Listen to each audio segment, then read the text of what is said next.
Straight Shooter Coffee, the official coffee of Therapy Range. It's time to shut up and shoot.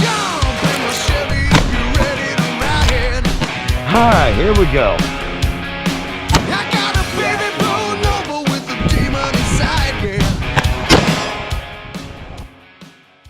Hey guys, welcome back to Therapy Range. My name's Paul, and today we're going to talk about some common misconceptions, what to expect, what not to expect, proper conduct, and a few other miscellaneous ideas and thoughts that come along with going to a local gun show. So, I've been a gun show, vendor for 4 or 5 years now. And I've also been a gun show promoter for about 3 years. I think, we put about 8 or 10 shows under my belt before the COVID came in and squashed everything. And I'm actually getting ready to fire my shows back up. But just a few things to think about when you're going to the gun show. And if you're a gun show person, if you go to gun shows regularly, you already know pretty much everything that I'm talking about. This is really more directed for the new people and the inexperienced people that go to gun shows. And maybe this will help eliminate some misconceptions, some wrong ideology, just some bad grapevine information. So let's dig into it. You decided you're going to go to a gun show. Awesome. That's great. Let's go to the gun show. What to expect when you get there. All of the gun shows that I've ever been to or that I've been a part of require you to unload all your guns before you go in. You know, whether it's a gun you're taking in to sell or even your concealed carry, even if you have a concealed carry permit. And this is not a matter of the promoters not trusting you with a loaded gun. This is an insurance matter. I know this from experience. You know, when you buy your insurance policy to run your gun and knife shows, the very first line on the insurance policy is no loaded firearms within the building. Period. End of paragraph. Only on-duty law enforcement and off-duty law enforcement are allowed to carry loaded weapons into buildings. They're the only ones that are exempt from the insurance policy. Even military or ex-military. I don't see why they would ever show up carrying a weapon, but they don't fit the bill either. No loaded weapons in the building means no loaded weapons in the building. It's not their pet peeve. It's not because of accidents. It's because they don't want an accident. They don't want to have to deal with it. The insurance company will drop them. All right, so you've arrived to the gun show, and now you're looking for the deals. Deals are hard to come by at the gun shows anymore. Most everybody has a cell phone in their pocket, and they all understand how to use GunBroker. So here's a little piece of advice for you, okay, guys? All you new people out there that are just now getting into the firearms world, or you inherited a gun, or someone asked you to get rid of it for them, here's the dealio. GunBroker is not what a gun's worth. All right, when you look a gun up on GunBroker, they're almost always 20 to 30% above retail, and that's to be able to cover the fees and taxes and shipping and all the bullshit that goes along with selling a gun online. All right, so if you're a hat that's taking a gun to a gun show, don't go in there with a $500 pistol expecting to get $500 out of it. That's not how it works. All right, if that's you, if you bought a pistol and you don't like that pistol, you want to get rid of that pistol, you want to upgrade to something better, you want to get something different. If you bought it for $500 and you went out and shot it even one time, lightly used is used. That's it. It's a used gun now. It doesn't matter how good a shape you kept it in. It's a used gun. I'm sorry. I don't mean to hurt your feelings. That's just the truth of it. It's a used gun now. And if you take it into a vendor, someone that is in the business of selling firearms, they have no interest in giving you full retail for a used gun. Even if you bring it in brand new, you're still not going to get a full retail offer on it because those guys are all in business to make money. They're not there to do trades or to be your pawn shop. They're in business to make money. So if you bring in a $500 pistol or rifle expect to see an offer in the $250 to $300 range. If you haggle with them, you might get a little bit more. You might get $350, but you're not going to get even close to full retail for it, because they're going to take that gun and they're either going to hold on to it for 24 hours or they're going to immediately put it right back out on the table for resale at a markup. So going in with a used gun trying to sell it to a vendor doesn't really necessarily make much sense. Now, what I've seen from experience is a lot of guys will sit around the outside areas or in the cafeteria areas or in a smoking area. And when they see somebody coming in that looks like they're trying to sell something, they'll ask you, hey, what you got in the box? What you trying to sell? What you need for that? Sometimes those are vendors that are going to take the guns back inside and resell them. Sometimes they're end users, like, just a regular Joe. A regular Joe, you might get $500 out of a used gun that's been taken really well good care of, because they're the end user. They're not looking to make a profit off of that gun.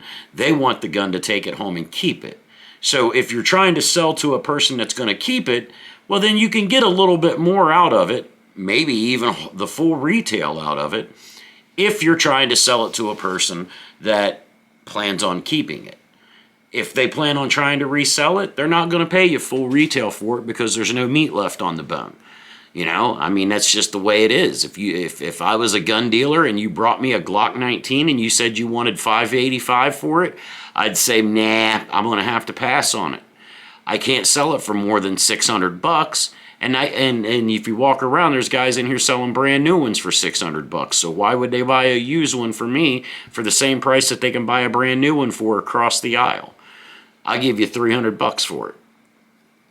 That would be my mentality on it. As a retailer, as a reseller, that goes for any store out there. That's what everybody does. That's how economics works. That's how the economy works, is that you buy it cheap, you sell it for more. So if you're going to the gun show expecting to get a good price on a resale gun, probably not going to happen unless you can find an end user that'll take that off your hands. I'm not going to say that it's impossible to get a good deal at a gun show. It is becoming challenging, though. From what I've experienced at the gun shows that I've hosted and that I've attended, is that the early bird gets the worm. All right? If you're not a vendor at that show and get the opportunity to look over the tables during the setup period, be there early. Be there early, have cash. Cash is king at a gun show. You can negotiate prices a lot better when you've got a fistful of $100 bills than you can when you've got a plastic flippity-floppity sitting in your hand.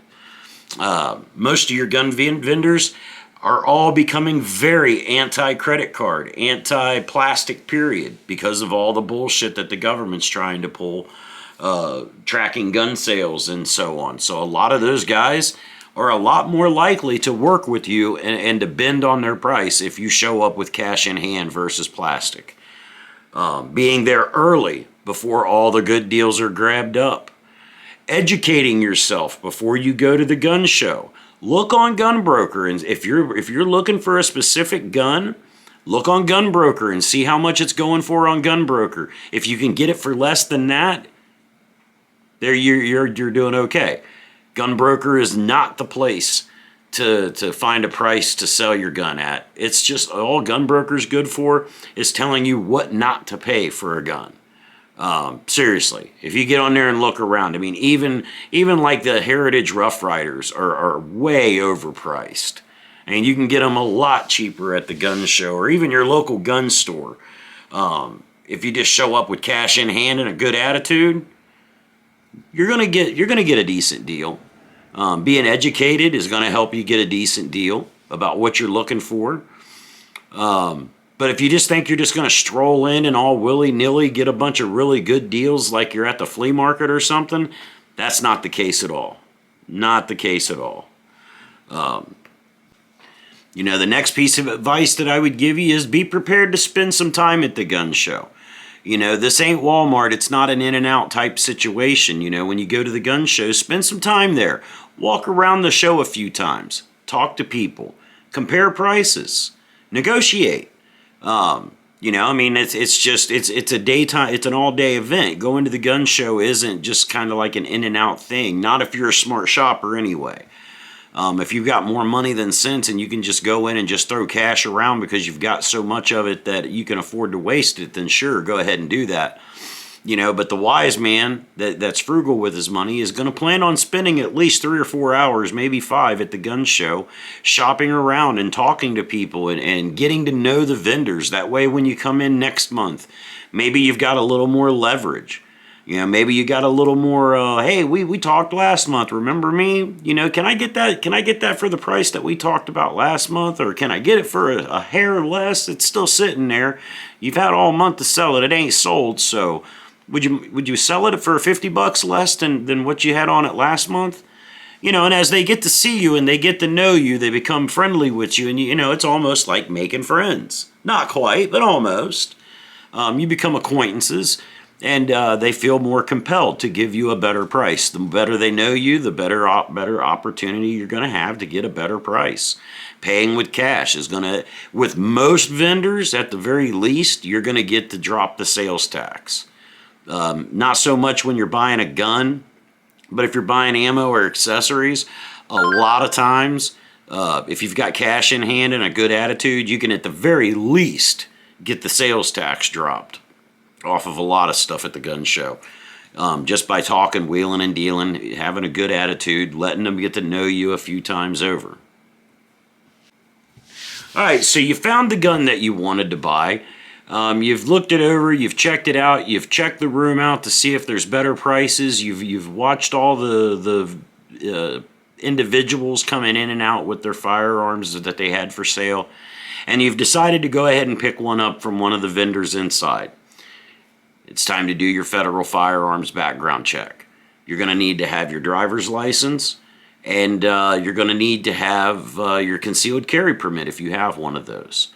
All right? Federal law states that if you're from out of state, you can't buy a pistol. If you go from Kentucky to Ohio, you can't buy a pistol at the gun show.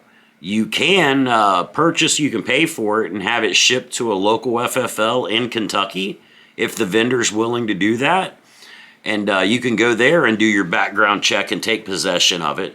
But you're not allowed to purchase pistols out of state. Okay? If you're buying a long gun, I know with Ohio, we can purchase a long gun from any state that touches Ohio. So Michigan, Pennsylvania, West Virginia, and Kentucky. I can go to any one of those states and purchase a long gun, and they're going to do my background check. I'll do the NICS form. They'll do my background check, and I can leave with the firearm as long as there's no issues with the background check. With a long gun, you can do that at the gun show. You can come from Kentucky, Indiana. You can't come from states that don't touch Ohio, though. So if you're from Florida, you can't come to an Ohio gun show and buy a long gun or a pistol.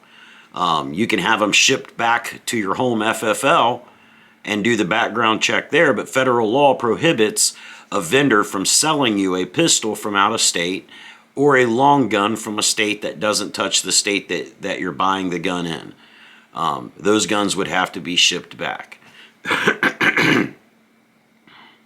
If you're buying your gun from a vendor that isn't an FFL, all right, this is kind of a gray area. They talk about the gun show loophole. This is kind of what they're talking about, but it's just a matter of an individual that bought a table at the gun show or a couple of tables and are selling their personal firearms off.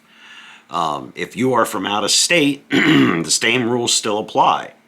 All right, you can't buy a pistol unless you have it shipped, and you can't buy a long gun unless you reside in a state that touches the state that the gun is being sold in. Like in Ohio, you can live in Kentucky, Indiana, Michigan, Pennsylvania, West Virginia, and come here and buy a long gun from an FFL or from a private individual, and you're not breaking any laws. If you came from South Carolina to Ohio and purchased a gun in any way, you've broken laws. And if it was an FFL, they allowed you to break laws. They helped you do so. So they in turn committed crimes as well. As a seller, when you come to the show, if you're coming to the show to sell, to the best of my knowledge, I don't believe in Ohio or even on the federal law there's any law that requires you to check identification or verify anything for a private sale.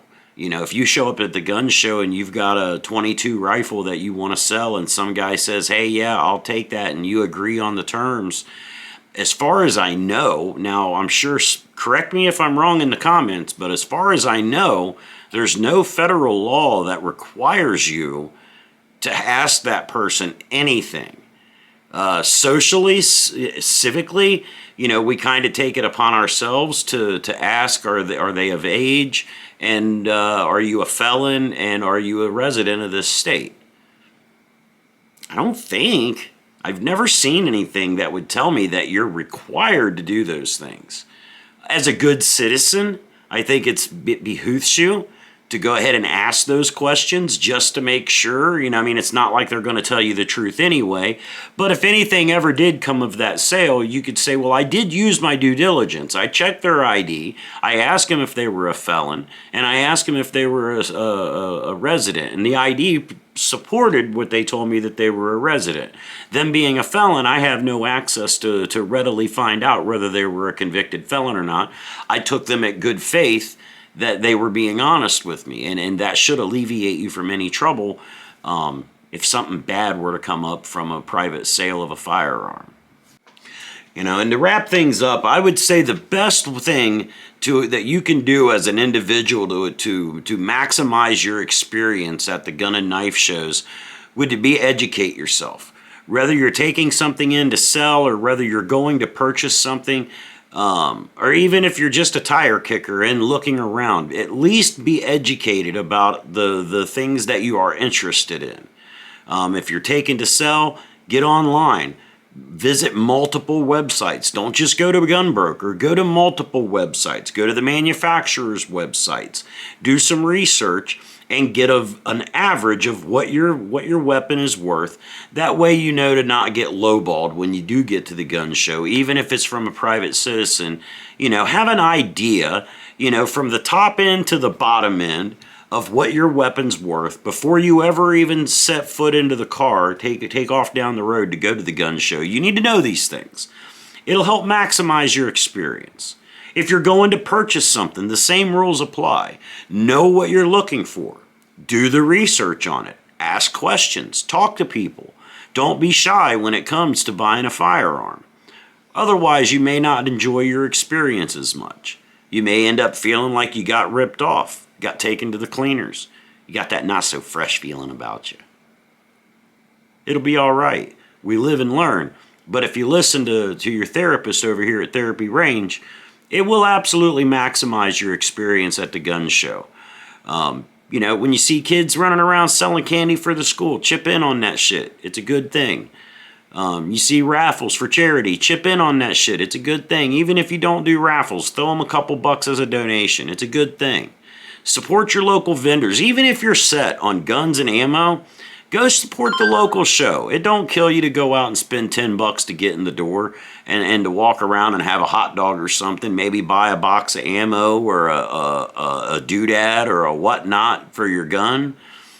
It's all about keeping the industry alive, showing the support. Bring your kids to the gun and knife show. Remember to teach them to keep their damn hands in their pockets, though. No touchy. You look with your eyes, not your finger. Unless you can show me pupils in your fingertips, keep your fucking hands in your pockets, boys. Yeah, I've actually had to say that shit before at events.